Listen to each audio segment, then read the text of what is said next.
मैं दौसा बोल रहा हूं। मैं देनवसा, दौसा, देवांश आदि उपनामों से जाना जाता हूं। मेरे यहाँ की देवगिरी पहाड़ी के कारण मेरा नाम दौसा रखा गया।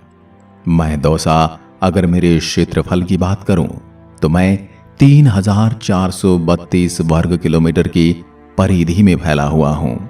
मेरे यहाँ की खादी इतनी प्रसिद्ध है कि लाल किले पर आजादी को जो पहला तिरंगा झंडा फहराया गया था वो मेरे यहीं की खादी से बनाया गया था। इसके अलावा मैं मेरे यहाँ के फोक डांस, रंगारंग कपड़ों और स्वादिष्ट मिठाई के लिए प्रसिद्ध हूँ। मेरे यहाँ की चांद बावड़ी और इसकी बनावट देख लोग हक्के बक्के रह जाते हैं। मेरे ही शहर में स्थित है भगवान श्री राम के अनन्य भक्त श्री मेहंदीपुर बालाजी, जिनके दरबार में जाते ही आपको भूत प्रेत से बंधी कई महिलाएं दिखेंगी, जिनके बारे में भी आपको आगे बताने वाला हूं। मैं पहाड़ियों की प्राकृतिक और अत्याधुनिक सुंदरता से घिरा एक ऐसा शहर हूं जो मेरे यहां आने वाले पर्यटकों को राहत का आभास कराता है। मैं दौसा मेरे इतिहास की यदि बात करूं तो मैं कभी राजपूतों की पहली राजधानी हुआ करता था और उसके बाद उन्होंने मेरे आमेर और फिर जयपुर को अपना मुख्यालय बनाया। मुझ में ऐसे कई स्थल हैं जो कई राजाओं के शासन की याद दिलाते हैं। मेरा जिला एक ऐसे क्षेत्र में है जिसे ढूंढार क्षेत्र कहा जाता है। मेरे इस क्षेत्र पर सबसे पहले चौहानों और फिर बड़ गुर्जरों ने राज्य किया, जिन्होंने 10वीं शताब्दी में राज्य किया। दौसा का सम्मान इस बात में भी था कि ये ढूंढार राज्य की राजधानी बना। यहाँ पर चौहान राजन सूददेव ने 996 से 1006 ईस्वी तक राज्य किया था। इसके बाद 1006 से 1036 तक दूल्हे राज ने यहाँ पर शासन किया। मेरे दौसा शहर को देवनगरी भी कहा जाता है क्योंकि मैं देव पहाड़ी पर स्थित हूँ। मैं दौसा शहर आज आपको मेरी इस आत्मकथा में मेरा स्वर्णिम इतिहास, मंदिरों, किलों और पर्यटक स्थलों के दर्शन करवाने वाला हूँ तथा ऐसा मुझ पर विश्वास है कि आप मेरी इस आत्मकथा को जरूर पूरी देखेंगे और इसे पसंद भी करेंगे। मैं दौसा पहले जयपुर का हिस्सा था। बाद में 10 अप्रैल 1991 को जयपुर की 4 तहसीलों सिकराय, बसवा, लालसेठ और दौसा को मिलाकर मुझे एक तहसील से बदलकर पृथक राजस्थान का 29वां जिला बनाया गया। उसी समय मैं राजस्थान का सबसे छोटा जिला था। इसके बाद 15 अगस्त 1992 को सवाई माधोपुर की महुआ तहसील को मेरे जिले में मिलाया गया, जिसके बाद धौलपुर राजस्थान का सबसे छोटा जिला और मैं दौसा दूसरा छोटा जिला बन गया। 1874 में राजस्थान की सबसे पहली ट्रेन मेरे ही बांदीकुई से आगरा के बीच चली थी। आपको बता दूं, मैं राजस्थान के नेशनल हाईवे 11 पर बसा हुआ हूं। मैं मेरे लोक नृत्य, हेला, ख्याल, दंगल के कारण भी पूरे विश्व भर में प्रसिद्ध हूं। ये नृत्य ढोल और नगाड़ों के साथ पुरुषों द्वारा किया जाता है। इस नृत्य की परंपरा लगभग 500 साल से चली आ रही है। सबसे पहले मैं बात कर लेता हूं मेरे यहाँ की जनसंख्या, परिवेश और मेरी स्थिति के बारे में। मैं दौसा जिला अगर मेरी जनसंख्या की बात करूं तो 2011 की जनगणना के अनुसार मेरे जिले की कुल जनसंख्या 16,34,409 है। मेरे यहाँ की कुल साक्षरता दर 70% है। मेरे जिले का लिंगानुपात 904 महिलाएं प्रति 1000 पुरुषों पर है। राजस्थान के प्रमुख शहरों से मेरी दूरी की बात करूं तो मैं दौसा स्टेट कैपिटल सिटी से 60 kilometre, national capital city Delhi से 300 और चित्तौड़गढ़ से 450 किलोमीटर की दूरी पर बसा हुआ हूं। मैं मेरे जिले में प्रवाहित होने वाली नदियों की यदि बात करूं तो मेरे जिले की पहली नदी है मोरेल नदी, जो कि जयपुर के चैनपुरा की पहाड़ियों से निकलकर मेरे जिले से गुजरती हुई बनास नदी में मिल जाती है। दूसरी नदी बाण गंगा, जिसे अर्जुन की गंगा भी कहा जाता है। यह नदी जयपुर की बैराठ की पहाड़ियों से निकलकर मेरे जिले से गुजरकर भरतपुर जाती है और फिर जयपुर से यमुना नदी में मिल जाती है। मेरे जिले में जलोट मिट्टी पाई जाती है। इस कारण मेरे जिले में मक्का, बाजरा, गेहूं, सरसों और ज्वार का उत्पादन अधिक होता है। मैं दोसा अगर मेरे वाहन रजिस्ट्रेशन संख्या की बात करूं तो मेरे जिले के वाहन RJ29 से रजिस्टर्ड होते हैं। अगर मैं दोसा मेरे जिले के प्रसिद्ध व्यक्तित्व की बात करूं तो सबसे पहले नंबर पर हैं कवि सूरदास। इन्होंने 48 पुस्तकों की रचना की थी, जिस कारण से इन्हें हिंदी जगत का शंकराचार्य भी कहा जाता है। 1997 में भारत सरकार ने इनकी फोटो वाली डाक टिकट भी जारी की थी। दूसरे नंबर पर हैं टीकाराम पालीवाल। इनका जन्म मेरी महुआ तहसील में 1909 में हुआ था। ये राजस्थान के प्रथम निर्वाचित मुख्यमंत्री भी रह चुके हैं। मैं आपकी जानकारी के लिए बता दूं कि हाल ही में मेरे शहर और मेरे पड़ोसी अलवर और सवाई माधोपुर में यूरेनियम के भंडार भी मिले हैं। यूरेनियम को तो आप जानते ही होंगे। यूरेनियम वो रसायन है जिससे बम और तोप के गोले बनाए जाते हैं। मेरे जिले की प्रमुख भाषाएं मेवाती, ढूंढाड़ी और हिंदी हैं। मेरे लालसोट गांव का रेजी कपड़ा अपने आप में विशेष स्थान रखता है। इस कपड़े का उपयोग पड़ या फड़ बनाने के लिए किया जाता है। जैसा कि मैंने आपको शुरुआत में बताया था कि मेरा आलूदा गांव प्रसिद्ध है अपने खादी कपड़े के लिए। अगर बात करूं मेरे प्रमुख बांधों की तो सबसे पहले नंबर पर आता है कालखोल सागर बांध। ये बांध बाणगंगा नदी के तट पर स्थित मेरे जिले का सबसे बड़ा बांध है। इसके अलावा माधो सागर बांध और सेंदल बांध भी मेरी सुंदरता में 4 चांद लगाते हैं। हम आपको लिए चलता हूं मेरे पर्यटक स्थलों की और सबसे पहले बात करते हैं मेरे यहाँ के भूत प्रेतों के संहारक मेरे पूज्य मेहंदीपुर बालाजी। आपको बता दूं, मैं अपने मेहंदीपुर बालाजी के कारण पूरे विश्व भर में प्रसिद्ध हूं। मेरे बालाजी का मंदिर 2 पहाड़ियों के बीच में स्थित है, इसलिए इसे घाटा मेहंदीपुर भी कहा जाता है। इस मंदिर में भगवान बजरंगी के बाल रूप की पूजा की जाती है।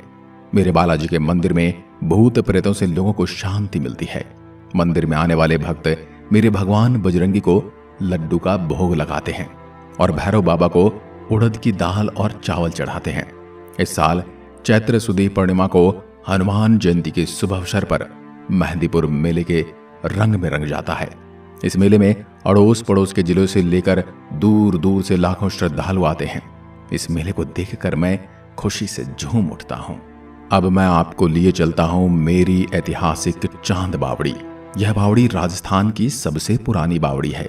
कहा जाता है कि इसका निर्माण मेरे महाराजा चांद ने करवाया था, इसलिए इसे चांद बावड़ी का नाम मिला। इस बावड़ी की सीढ़ियां चतुर्भुजाकार बनी हुई हैं।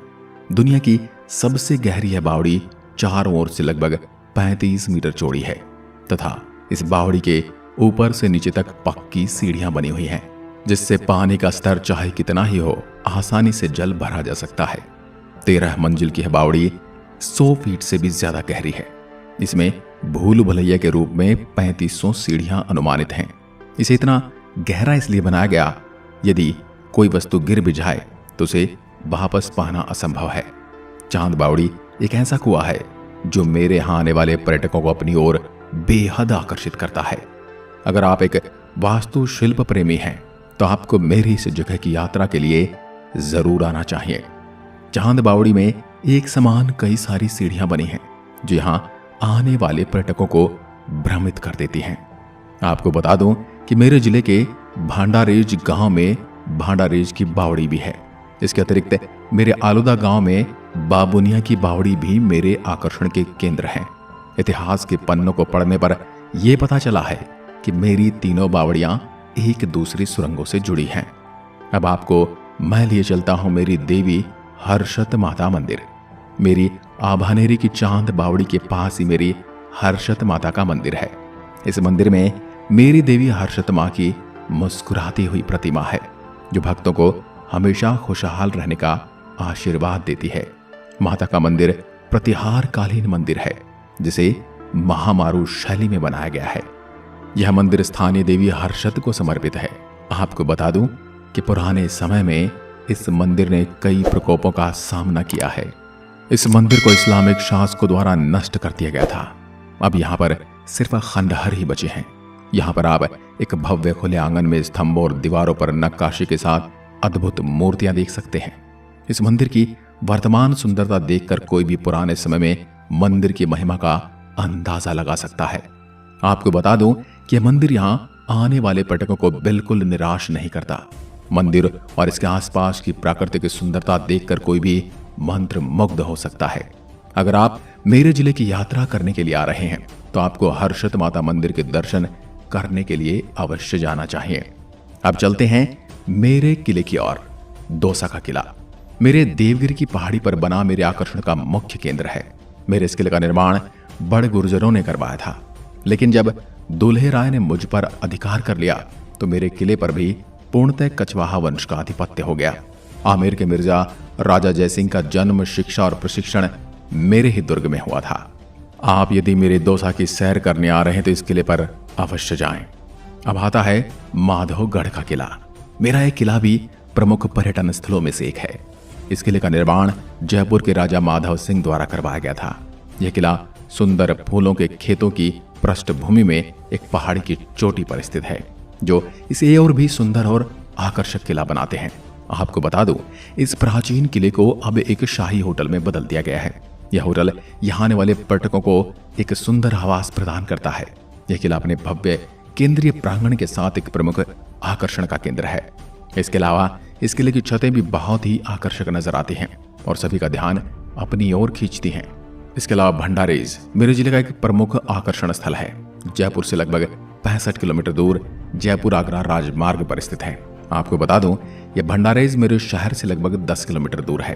भंडारेज को महाभारत काल के दौरान भद्रमती के नाम से जाना जाता था। बता दूं कि यहाँ पर खुदाई के दौरान मिली दीवारें, मूर्तियां, सजावटी जाली का काम, जालियां, टेराकोटा के बर्तन इत्यादि से इस जगह की प्राचीनता का पता चलता है। भंडारेज बावड़ी और भद्रावती पैलेस यहाँ के लोकप्रिय स्थल हैं। एक क्षेत्र इतिहास प्रेमियों के स्वर्ग के समान है। यहाँ का इतिहास आपको 11वीं शताब्दी में ले जाएगा। अगर आप दौसा की यात्रा करने जा रहे हैं तो भंडारेज को अपनी सूची में अवश्य शामिल करें। अब मैं आपको लिए चलता हूँ मेरे झांझीरामपुरा में। यह गांव मेरे शहर से लगभग 45 किलोमीटर दूर बसवा की तरफ बसा है। झांझीरामपुरा यह गांव अपने शिव मंदिरों के लिए मशहूर है। मेरे इस गांव को 11 रुद्र महादेव नगर के नाम से भी जाना जाता है। इस मंदिर में 121 शिवलिंग हैं। इस मंदिर में गौमुख से निरंतर एक ही प्रवाह में जल निकलता रहता है, जिसमें श्रद्धालु स्नान करते हैं, जिससे पापों का प्रायश्चित होता है। इस गांव में एक कमल कुंड भी है, जिसे हर रोज नए नए कमल खिलते रहते हैं।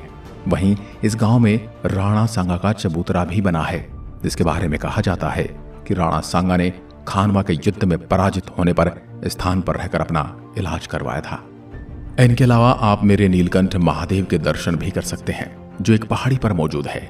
इस पहाड़ी पर चढ़ने पर आपको भोलेनाथ के दर्शन के अलावा आपको मेरे शहर का एक सुंदर नजारा भी देखने को मिलेगा। और बरसात के मौसम में तो आप यहाँ आनंद आ जाएगा। चारों ओर हरियाली से भरपूर पहाड़ों के बीच एक अलग ही आनंद मिलता है। इसके अलावा मेरे जिले में गीजगढ़ का किला, गोठा का किला और 4 खंभों पर निर्मित मेरी बंजारों की छतरी और मेरी मांगरेज की बावड़ी भी है। अब आपको लिए चलता हूं मेरे देव नारायण भगवान मंदिर। मेरे जिले के गुर्जर जाति के आराध्य भगवान श्री देव नारायण भगवान का बड़ा ही भव्य और सुंदर मंदिर है, जिसका निर्माण देव नारायण मंदिर निर्माण समिति द्वारा करवाया गया है। यह नायाब कलाकृति का एक बेहतरीन नमूना है। यहाँ पर बड़ी संख्या में श्रद्धालु पहुंचते हैं। भगवान श्री देव नारायण की महिमा अनंत है। इनके अलावा मैं दौसा अपने यहाँ के खादी के कपड़ों, हेमेटाइट और पीतल जैसे मिनरल के कारण भी प्रसिद्ध हूँ। मेरे जिले में लोहा, पीतल और यूरेनियम भी काफी मात्रा में मिलता है। राजस्थान का सर्वाधिक पशु घनत्व भी मेरे ही जिले में है। अगर आप मेरे शहर की सैर की योजना बना रहे हैं तो आप सड़क, हवाई और रेल मार्ग द्वारा यात्रा कर सकते हैं। जो भी पर्यटक मेरे शहर की यात्रा हवाई मार्ग द्वारा करना चाहते हैं, उनके लिए बता दूं कि मेरे निकटतम हवाई अड्डा जयपुर हवाई अड्डा है, जो दिल्ली और आगरा हवाई अड्डे से अच्छी तरह से जुड़ा हुआ है। अगर आप मेरी सैर ट्रेन से करना चाहते हैं तो मेरा निकटतम रेलवे स्टेशन जयपुर है, जो कि देश के सभी प्रमुख रेलवे स्टेशनों से अच्छी तरह से जुड़ा हुआ है। मैं दौसा आपको मेरे शहर में आने के लिए आमंत्रित करता हूँ। मेरी आत्मकथा में आपको किस स्थल ने मुझसे मिलने के लिए अधिक आकर्षित किया है, मुझे कमेंट करके जरूर बताएं। और यदि आप पहले आ चुके हैं तो कौन सा स्थल आपको सबसे भव्य लगा? आज की वीडियो में बस इतना ही। धन्यवाद। जय हिंद, जय भारत।